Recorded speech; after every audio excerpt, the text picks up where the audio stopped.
en una trajinera. Bueno, a nivel personal, sobrellevándolo, como todos, acostumbrándonos, acomodándonos. Y a nivel musical, bueno, a nivel musical peor, porque desde que empezó la pandemia, que estábamos en México y tuve que venir apresuradamente cancelando unos conciertos allí, hasta el día de hoy pues he hecho 3 conciertos, un poco.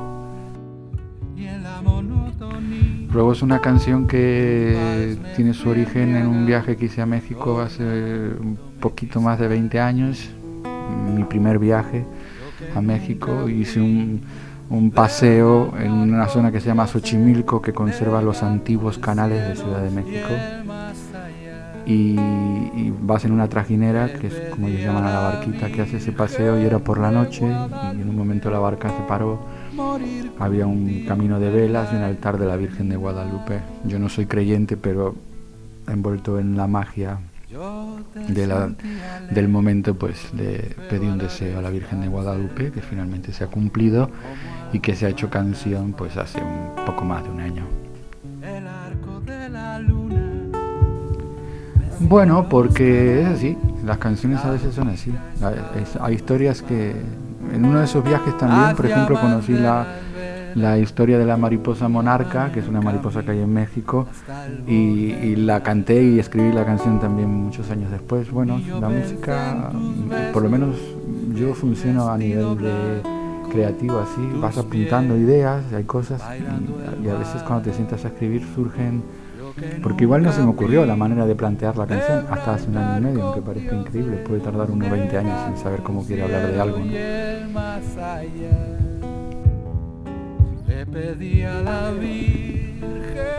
Ahora mismo rogaría que esta situación pase lo antes posible. Básicamente ahora el ruego es bueno, que el virus siga tratándome a mí y a mi familia como nos ha tratado hasta el momento, es decir, que no ha habido ningún caso feo a nuestro alrededor, por suerte.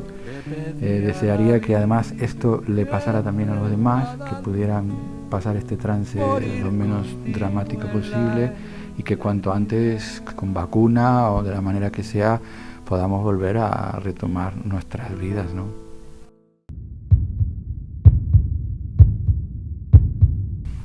No sé, fue un enamoramiento. Incluso antes de ese primer viaje que cuento en la canción Ruego, ya yo había escrito una canción a Frida Kahlo y le había puesto música a unas palabras del subcomandante Marcos. La primera vez que fui a México ya fui con una curiosidad enorme por conocer los lugares de Frida Kahlo y de Diego Rivera, y además me encontré un país inmenso, muy muy variado, donde hay una pervivencia todavía de la cuestión de los indios y sin embargo ya indígenas, mezclado con la cultura española. No sé, es un país muy variado, muy colorido, con una gente tremendamente amable. El videoclip está grabado en donde yo vivo, que es en Madrid, en un lugar que se llama Rivas, Vasía Madrid. Y hay unas lagunas que pertenecen a Rivas, muy bonitas, que están ahí, pues eso, a 15 kilómetros del centro de Madrid. Existe ese lugar donde se grabó el vídeo.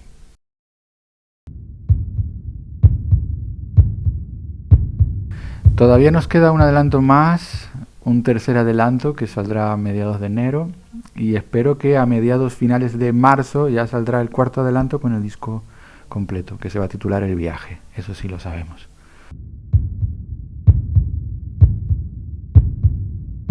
Es una de las canciones, hay una canción en el disco que se llama El Viaje, y bueno, yo nunca pensé los discos conceptualmente, ¿no? Uno escribe canciones y luego cuando tiene las canciones escritas pienso, el viaje, le puedo dar algo que una un poco, y bueno, creo que ahora más, además en este momento que nos ha tocado a todos vivir este viaje tan particular que estamos viviendo, y la incertidumbre del viaje que viene, porque no sabemos dónde va a ir a parar todo esto, pues bueno, creo que ahora el viaje tendría muchos sentidos y muchas cosas quedarían para hablar.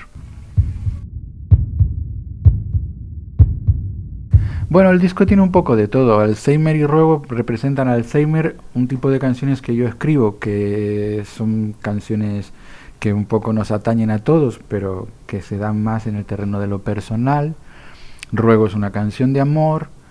El tercer adelanto que vendrá ya representa un poco la temática social, y la parte así de mi trabajo más rítmica, con más influencias digamos de world music, por decirlo de alguna manera, de músicas del mundo, donde ya introduzco también la canariedad, y el disco va a tener un poco de todo eso, ¿no?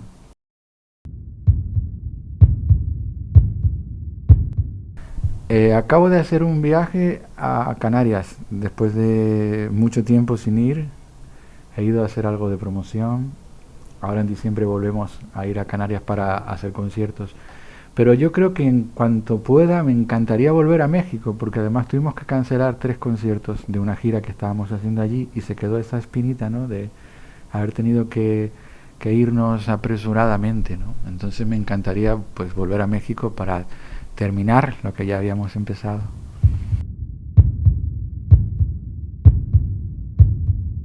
La canción Alzheimer, curiosamente no todas las del disco son así, ¿no? La verdad es que las dos que hemos elegido para arrancar tienen una historia que tiene que ver con algo que sucedió hace mucho tiempo, ¿no? Los recuerdos que me, digamos, llevaron a empezar a escribir Alzheimer, por eso empieza con en los 50 se quedó, porque estoy hablando de mi abuela, la madre de mi padre, porque yo recuerdo perfectamente que íbamos a casa de mi padre, yo tendría 18 o 20 años, íbamos a casa de mi padre, y recuerdo perfectamente el momento en que mi abuela dejó de estar, estando presente, que también lo dice la canción, porque mi abuela pasó un proceso bastante largo, en el que fue pues eso, y se quedó en los 50. Mi abuela hablaba de unos niños, todo el rato preguntaba por unos niños, y un día descubrimos que los niños eran mi padre y mi tío cuando eran niños, ¿no? Su cabeza ya estaba en los años 50. Así que, pero bueno, escribí una letra mucho tiempo después, y esa letra tardó mucho tiempo en tener música, hasta que empecé a trabajar con Pablo Cebrián, que va a ser el productor del próximo disco. Pablo le puso música a la canción Alzheimer, y bueno, y al final pues fue el primer adelanto también porque lo quisimos hacer coincidir con el 21 de septiembre, que fue el Día Mundial del Alzheimer. Las caras de siempre, con la mirada en la distancia, como su pelo. A ver, cuando hicimos esto, la verdad es que también tuvimos la colaboración de Jesús Imbroda, que es un neurólogo de Granada, que vive en Melilla y que trabaja ahí entre Granada y Melilla, y es verdad que trabajamos con él, pedimos también asesoramiento. Es verdad que Jesús además está especializándose en cómo la música puede, digamos, las cuestiones neurológicas relacionadas directamente con la música. Sé que la música puede ayudar. No sé si ya en concreto esa canción la están utilizando, pero bueno, es probable que se pueda utilizar pronto, porque parece bastante claro que la música es una vía, ¿no?, que puede de alguna forma conectar dentro de todo el misterio, ¿no?, y el desconocimiento que rodea a todas las enfermedades neurológicas, ¿no? Estando presente, sin rememorar las caras de siempre, dejando de estar, estando presente, sin rememorar las caras de siempre. En mi caso creo que no, yo me sigo inspirando en las mismas cosas. Todavía no escribí una canción relacionada directamente con la pandemia. Supongo que a partir de ahora las canciones que escriba de alguna manera u otra se va a reflejar, pero a mí no necesariamente, porque incluso creo que en un primer momento, por ejemplo en la cuarentena, hasta que reaccioné y empecé a hacer cosas, todo lo contrario. Creo que en realidad las cuarentenas han venido a demostrarnos que tienes todo el tiempo del mundo, pero como una especie de incapacidad para gestionarlo, ¿no? Cuando empezó la cuarentena, cuando empezó el confinamiento, eh, hacíamos muchas conexiones, muchos live de Instagram, por ejemplo, y bueno, esto es una cosa que surgió espontánea, ¿no? De alguna forma pues nos conectábamos para compartir con la gente, para que la gente también pudiera tener algo de entretenimiento. A partir de ahí empezamos a trabajar porque yo soñaba o esperaba poder hacer esos conciertos pero con una muy buena calidad de imagen y de audio, ¿no?